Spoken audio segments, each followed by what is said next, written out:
Good afternoon. Bonjour à toutes et à tous, mesdames et messieurs les membres de la presse, mesdames et messieurs. C'est pour moi un plaisir de vous souhaiter la bienvenue, puisqu'aujourd'hui nous entamons la présidence de la République démocratique du Congo, Conseil de sécurité, pour le mois de juillet 2026. Donc, ce mois-ci, la mission permanente de la République démocratique du Congo restera disponible, ouverte aux médias et fournira des informations sur le travail du Conseil de sécurité et sur notre présidence. It is now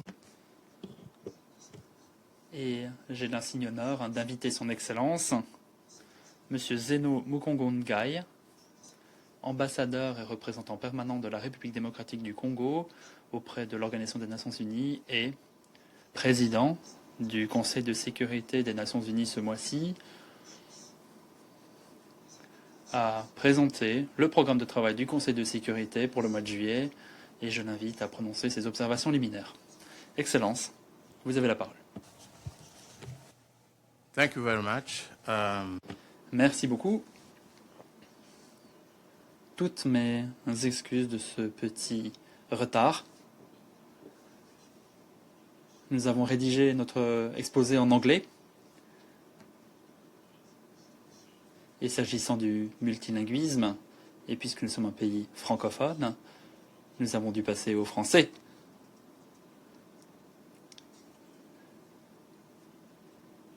Ce qui est très positif pour toutes les communautés qui veulent comprendre ce que l'on fait ici. Mesdames et messieurs les membres de la presse, mesdames et messieurs, c'est un privilège de m'adresser à vous aujourd'hui en ma qualité de président du Conseil de sécurité des Nations Unies pour le mois de juillet 2026. J'ai le plaisir de vous présenter le programme de travail du Conseil de sécurité pour le mois de juillet. Avant d'en exposer les grandes lignes, permettez-moi de faire quelques brèves remarques à ma capacité nationale. La République démocratique du Congo est profondément honorée d'assumer la présidence du Conseil de sécurité au cours de son mandat actuel en tant que membre élu. Cette présidence revêt une signification particulière pour mon pays, marquant son retour au Conseil près de 3 décennies après la fin de son précédent mandat en 1991. Nous abordons donc cette responsabilité avec un profond sens du devoir et de l'humilité, pleinement conscient des attentes placées dans le Conseil à un moment où la paix et la sécurité internationale font face à des défis multiples et complexes. Depuis son entrée au Conseil, la République démocratique du Congo s'est efforcée de contribuer de manière constructive à ces travaux en favorisant le dialogue, en encourageant le consensus et en promouvant un engagement de principe au service des buts et principes de la Charte des Nations Unies. Tout au long de notre présidence, nous conduirons les travaux du Conseil avec impartialité, transparence, efficacité et inclusivité, tout en promouvant la coopération entre les membres du Conseil et en veillant à ce que le Conseil demeure réactif face aux défis urgents auxquels il est confronté. Notre objectif est de faciliter les délibérations substantielles et des résultats concrets contribuant au maintien de la paix et de la sécurité internationale conformément à la Charte des Nations Unies. Permettez-moi donc à présent de présenter le programme de travail pour le mois de juillet que le Conseil a adopté ce matin. Alors je vais vous le présenter semaine par semaine. Pour la semaine en cours, en dehors de l'adoption qui a eu lieu ce matin, nous n'avons pas grand-chose si ce n'est qu'une réunion qui sera annoncée certainement pour le 2. Pour le 2, ça sera publié dans le programme, mais ça n'a pas fait partie du programme tel qu'il a été présenté ce matin.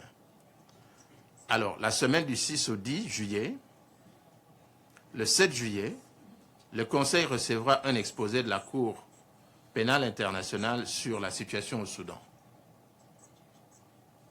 Le 8 juillet, la République démocratique du Congo organisera un débat public de haut niveau titré Femmes, paix et sécurité, sous le thème « Honorer la promesse du droit international pour les survivantes et survivants de violences sexuelles liées au conflit ». Cette réunion sera présidée par la Première ministre de la République démocratique du Congo, Son Excellence Madame Judith Suminwa Tuluka. Pour ce qui est de la troisième semaine, c'est-à-dire la semaine du 13 au 17, le 13 juillet, la République démocratique du Congo, en sa capacité nationale, convoquera une réunion de haut niveau selon la formule ARIA sur le thème « Évaluation du vide normatif concernant les ressources naturelles et la paix, fondements et perspectives ». Nous examinerons les lacunes du cadre international actuel liant les ressources naturelles et la paix et allons explorer des options pratiques en vue d'une approche normative plus cohérente et plus efficace. Une note conceptuelle a déjà été distribuée à cet effet. Le 14 juillet, un créneau a été réservé pour l'éventuelle adoption d'une résolution relative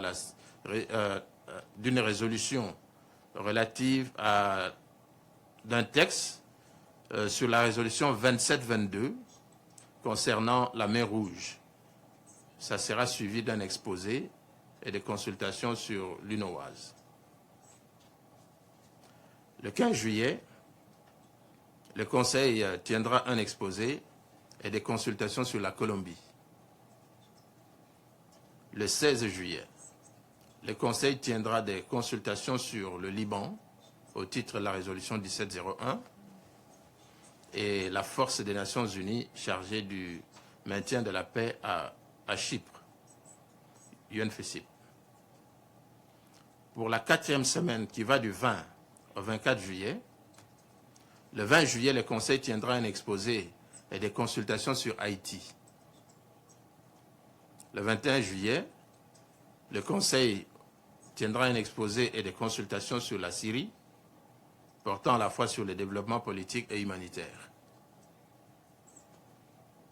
Le 22 juillet se tiendra notre événement phare, un débat public de haut niveau sur le thème gouvernance des ressources naturelles, fondement de la paix, de la sécurité et de la prospérité dans le maintien de la paix et de la sécurité internationale. Cette réunion sera présidée par Son Excellence M. Félix Antoine Tshisekedi Tshilombo, président de la République démocratique du Congo. La République démocratique du Congo estime que l'exploitation continue des ressources naturelles comme moteur de conflit rend cette discussion à la fois opportune et nécessaire. Nous espérons que ce débat encouragera les États membres à identifier des moyens pratiques par lesquels une gouvernance responsable et transparente des ressources naturelles peut contribuer à une paix, une sécurité et un développement durable.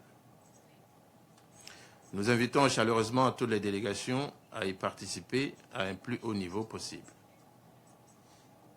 Le 23 juillet plutôt, se tiendra un débat public sur le maintien de la paix et de la sécurité internationale, axé sur le règlement pacifique des différends, conformément à la résolution 2788. Il s'agit d'un débat public mandaté. Pour la 5e semaine du 27 au 31 juillet, le 28 juillet, le Conseil tiendra un débat public sur le Moyen-Orient. Le 29 juillet, un créneau a été réservé pour l'éventuelle adoption de la résolution 2745 relative au régime de sanctions concernant la République centrafricaine, suivi de consultations sur le Centre régional des Nations Unies pour la diplomatie préventive en Asie centrale. Le 31 juillet, la présidence tiendra la séance mensuelle de bilan à 15 heures. Alors, en plus de réunions figurant dans le programme de travail tel qu'il a été présenté et adopté ce matin, le Conseil de sécurité demeure prêt à répondre aux développements qui pourraient survenir au cours du mois. Si les circonstances l'exigent, la présidence convoquera des réunions conformément aux procédures établies du Conseil et en étroite consultation avec ses membres. Comme vous le savez, le processus de sélection du secrétaire général fera également partie de nos responsabilités en tant que président du Conseil de sécurité pour le mois de juillet et pourrait également avoir une incidence sur ce programme de travail. Comme toujours, nous comptons sur l'esprit de coopération et d'engagement constructif de tous les membres afin de permettre au Conseil de répondre rapidement et efficacement aux situations émergentes affectant la paix et la sécurité internationale. Je tiens également à exprimer notre sincère appréciation au secrétariat des Nations Unies et en particulier à la division des affaires du Conseil de sécurité pour son professionnalisme, son dévouement et son appui précieux dans la préparation de notre présidence. Nous nous réjouissons de poursuivre cette étroite coopération tout au long du mois. Pour la République démocratique du Congo, présider le Conseil de sécurité constitue à la fois un grand honneur et une profonde responsabilité. Nous sommes déterminés à conduire les travaux du Conseil avec impartialité, transparence et respect de la Charte des Nations Unies, tout en promouvant le dialogue, la coopération et des résultats concrets au service de la paix et de la sécurité internationale. Nous nous réjouissons également de travailler étroitement avec l'ensemble des membres des Nations Unies, les organisations régionales et les autres parties prenantes dans la conduite des travaux du Conseil au cours du mois de juillet 2026. Je vous remercie. Je me tiens maintenant à votre disposition pour des questions éventuelles. Merci, Excellence. Thank you, Excellency.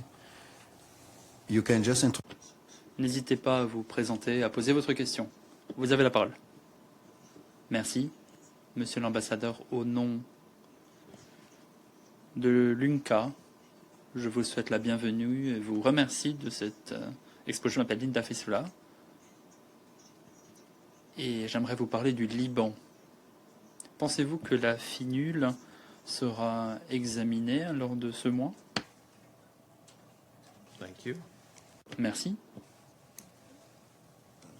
On peut prendre deux ou trois So questions. we can take like 2 or 3. Nous allons entendre 2 ou 3 questions supplémentaires. Ensuite, nous entendrons les réponses. Je vous en prie.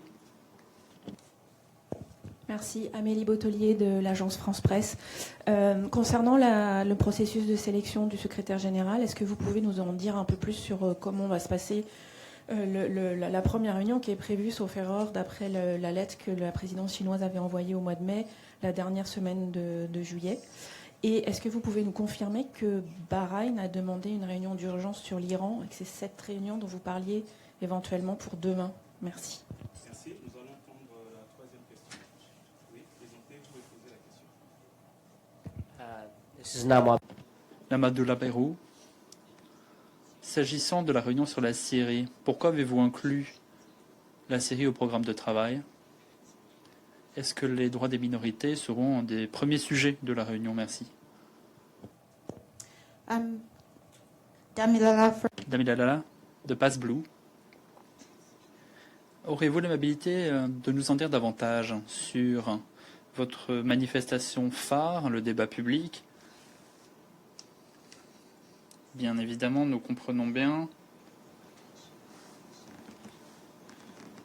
qu'une des grandes raisons du conflit sur le plan financier en RDC, c'est l'exploitation des ressources naturelles dans le pays. Est-ce la raison du choix de ce sujet lors du débat public? Pourriez-vous parler peut-être de l'importance de ce débat public pour vous? Pourquoi avez-vous choisi ce sujet? Merci.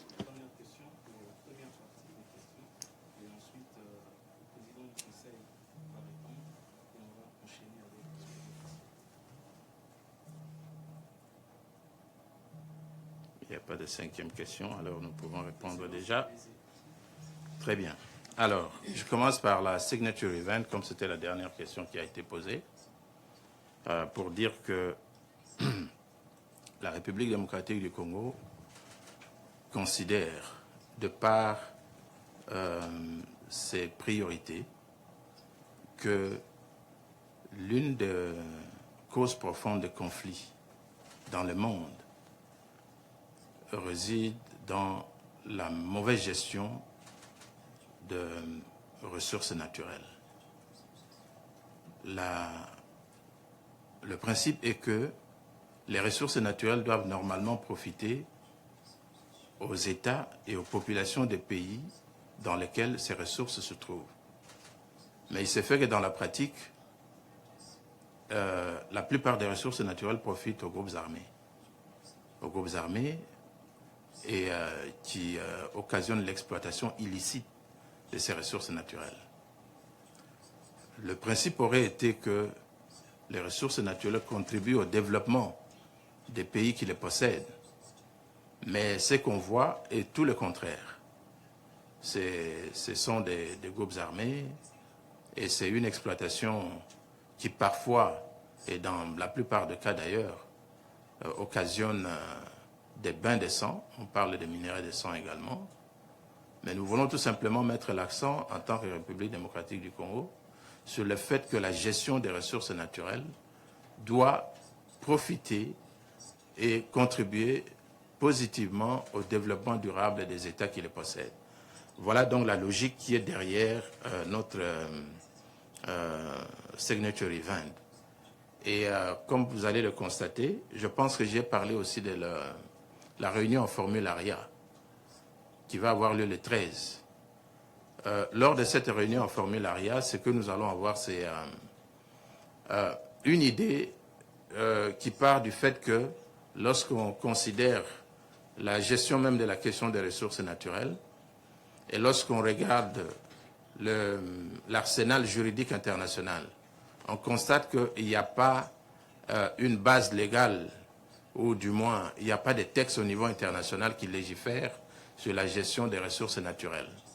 C'est pourquoi la République démocratique du Congo pense qu'il faut jeter les bases de l'existence de ce qu'on peut appeler en anglais un framework, legal framework, pour que, sur base de ces principes, qui doivent être considérés comme des principes de droit international, que les États puissent respecter et avoir une ligne de conduite dans la façon de gérer les ressources naturelles, afin que ces ressources ne profitent pas aux groupes armés et contribuent au développement des États.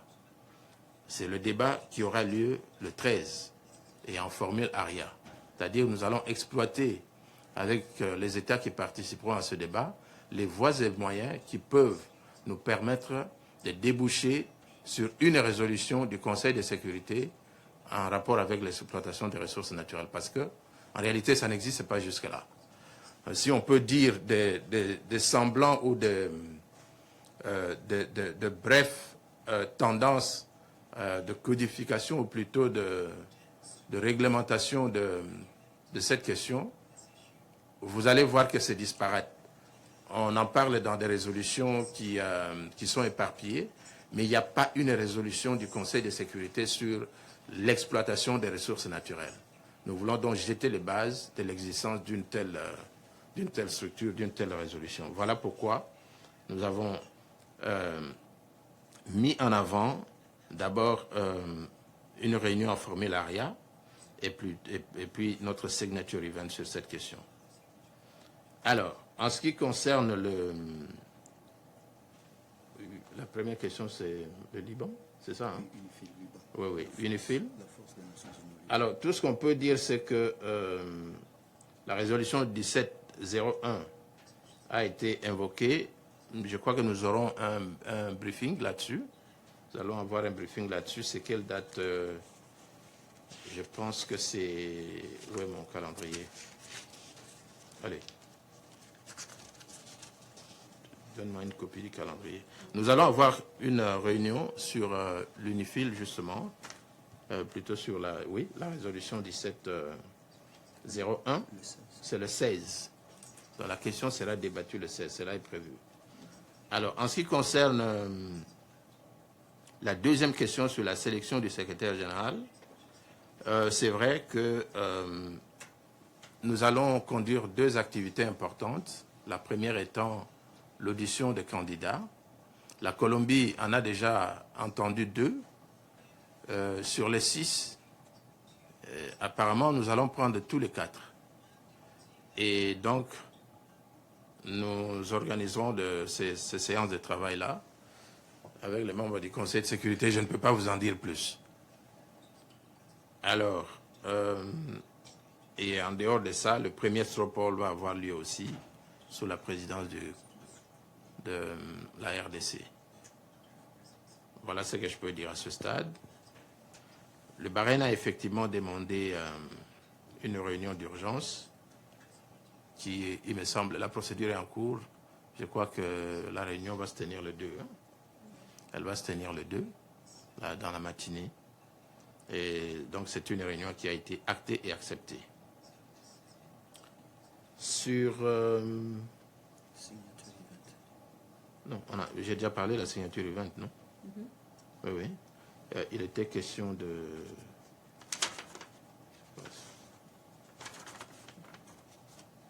Sur la Syrie, hein?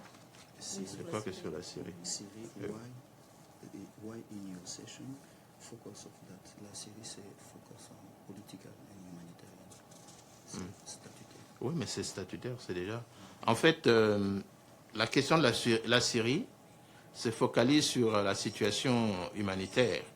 Et c'est une question statutaire, comme vous le savez.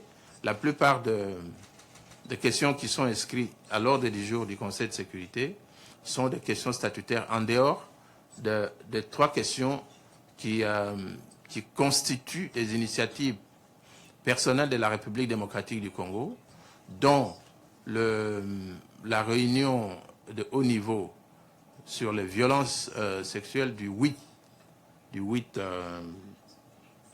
juillet, qui sera présidée par notre Premier ministre, dont j'ai parlé tout à l'heure.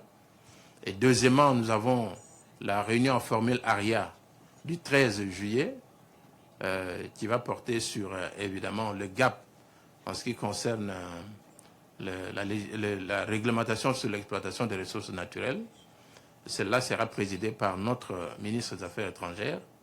Et enfin, vous avez la signature event, qui est la réunion qui va avoir lieu le 22 et qui va porter sur la gestion des ressources naturelles, un débat de fond qui va être engagé et qui va être dirigé par le chef de l'État, le président de la République.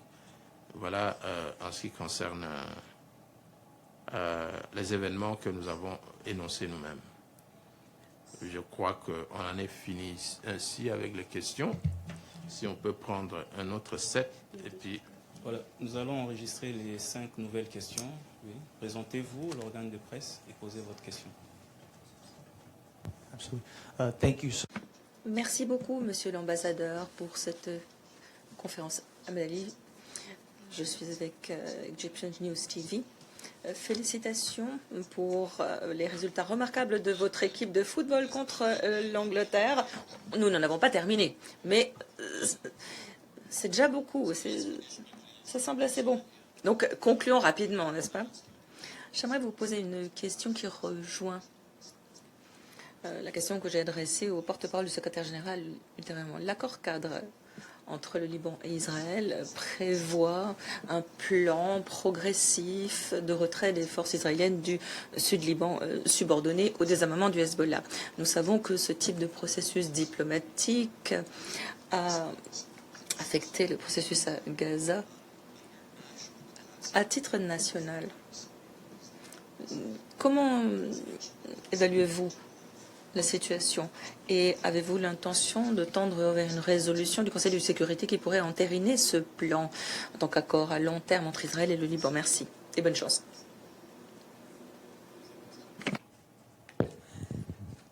Célia de la Varenne, Africa Confidential. Vous avez dit que les ressources naturelles profitaient sont en grande partie source de conflits.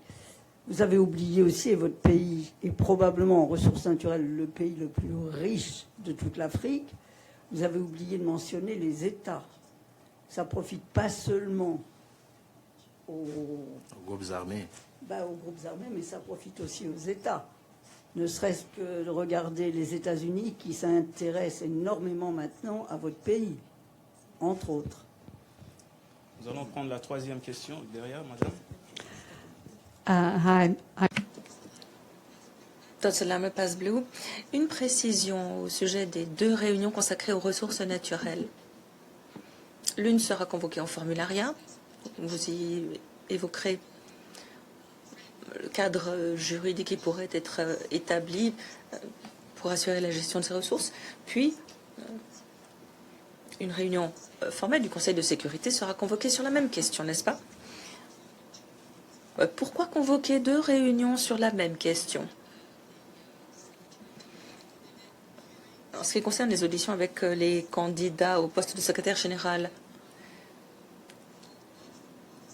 auront-elles lieu à votre mission ou à l'ONU? Procéderez-vous comme vous l'avez fait hier? La semaine dernière, je crois que des tirages au sort ont été menés. Est-ce que vous avez l'intention d'utiliser des codes couleurs? Comment allez-vous procéder? Nous allons... 4e question, madame. Allez-y. Thank you so much. Merci beaucoup. Fox News Digital. Vous avez parlé de l'importance des ressources naturelles. Là, priorité pour vous. Quid du rapport sur l'acquisition de minerais, question abordée par le département d'État. Les États-Unis voient un investissement considérable. J'aimerais savoir ce que pense votre gouvernement de ces investissements. S'inscrivent-ils dans le cadre d'une évolution stratégique de l'approche dans ce secteur? Merci. 5e et dernière question pour la 2e série. Il n'y en a pas. Excellence, vous avez la parole. Merci beaucoup. La première question portait sur les processus de paix entre Israël et le Liban.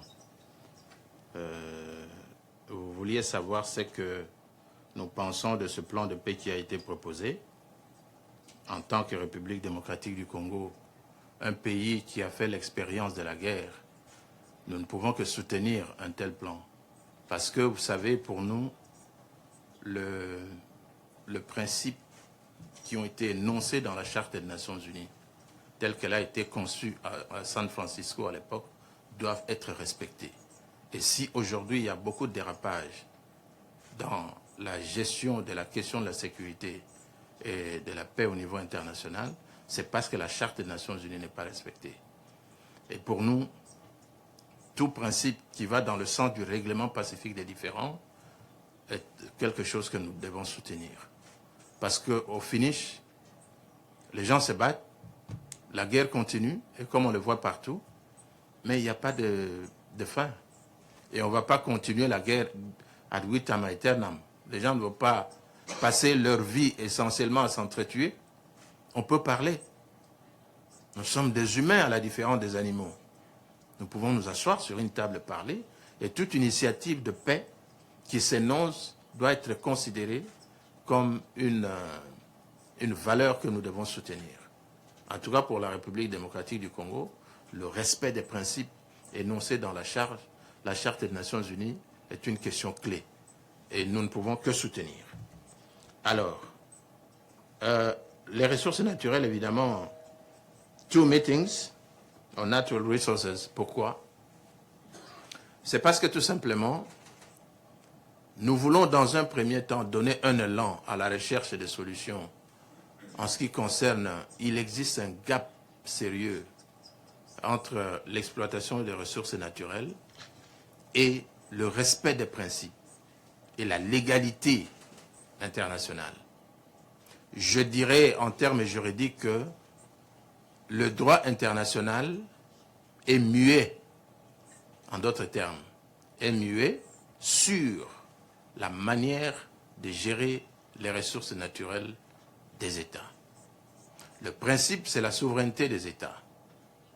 Mais lorsque des groupes armés utilisés par certains États, pour répondre à votre question, qui sont derrière certains États, s'amusent à exploiter les ressources naturelles qui leur servent de carburant pour alimenter la guerre, le souhait doit être aller dans le sens d'avoir des principes qui régissent la gestion de ces ressources naturelles. Et c'est la raison pour laquelle nous avons estimé que nous devons réfléchir sur la possibilité d'avoir, parce que nous sommes au Conseil de sécurité, on ne parlera pas d'une loi, on ne va pas parler d'une convention internationale pour le moment. Le Conseil de sécurité agit par des résolutions qui sont du reste, qui ont un effet à l'égard de tous et qui s'imposent normalement à tout le monde. C'est pourquoi nous voulons marquer d'une pierre blanche notre passage au Conseil de sécurité en lançant les bases de ce que peut être éventuellement une résolution du Conseil de sécurité sur l'exploitation des ressources naturelles, parce que ça n'existe pas. Ça, c'est le 1. Mais de 2, nous voulons, sous un autre angle, examiner la question des ressources naturelles en profondeur, dans le sens de susciter le débat sur la question, parce que les ressources naturelles ont pour objectif justement de contribuer efficacement au développement économique des États. C'est cet aspect-là que nous voulons mettre en évidence. Voilà pourquoi nous reviendrons avec force sur ce que nous appelons signature event pour exploiter cette question des ressources naturelles une deuxième fois. Alors, sur le processus de désignation du secrétaire général, évidemment, off-site, tout à fait. Vous voulez savoir si ça sera la mission permanente de la RDC? Peut-être que oui, peut-être que non. Mais pourquoi vous voulez savoir? Parce que c'est une question interne au Conseil de sécurité. Bon, peut-être que oui, peut-être que non. Mais la Colombie l'a fait à la mission de la Colombie. Bon, ça veut dire que peut-être que nous le ferons aussi à la mission de la RDC. Voilà. L'Estropole, je n'ai pas très bien compris la question sur l'Estropole. Ce que je peux dire est que l'Estropole va avoir lieu pendant notre présidence du Conseil. Je ne sais pas si vous sembliez dire qu'il y a eu un autre Estropole. Je ne sais pas. Ça va avoir lieu pendant notre présidence du Conseil, voilà. Alors, Fox a parlé d'un Use Investment en ce qui concerne l'accord signé entre la RDC et les États-Unis. C'est bien cela. Oui, effectivement, nous considérons cela comme un grand investissement. Nous sommes encore au niveau des papiers, c'est-à-dire que c'est un accord qui va s'appliquer et nous attendons voir son application effective sur le terrain. Nous avons confiance, les populations congolaises ont foi en cela et nous attendons voir l'accomplissement sur le terrain. Voilà, je crois que c'est tout ce qu'il y a eu comme question. S'il n'y en a plus de questions, je crois que ça sera le bon moment pour nous permettre d'aller voir de l'autre côté si, tant que le match continue, si nous pouvons encore espérer. Nous affrontons une grande équipe internationale. Alors, après 52 ans d'absence à la Coupe du Monde, donc je sollicite votre indulgence pour que nous allions voir ne fût-ce que la fin de ce match. Je vous remercie. Un partout. Un partout. Psychologiquement, c'est